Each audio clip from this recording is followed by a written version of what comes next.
I'm Heather Mathis. Well, we've all heard about families fighting over estates after someone passes. They may be upset with how a will divides property or disagree about what to do with the family home. Jim Higgins with the Higgins firm is here to talk about these common issues that come up in estate disputes and how you can avoid them. Thanks, Jim. Sure.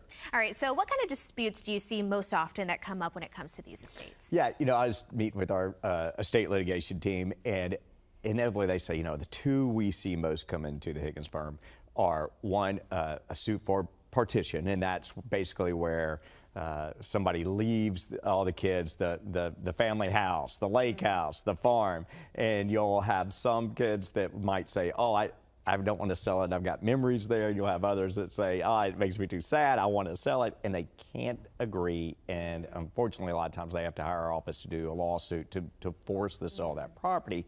And the other one we see is when somebody makes changes, normally late in life, maybe close to their death, in their will, where they leave somebody out or they give it all to the caregiver. We see a lot of suits to invalidate the will, and that would be for undue influence, things like that. Well, what can people do proactively to try to avoid these disputes? Well, you should come in and meet with the estate team, whether it's our law office or somebody. We will tell you things that you don't get from a piece of paper. Like if you're thinking to do this, that sounds fair, but let me tell you things we have seen.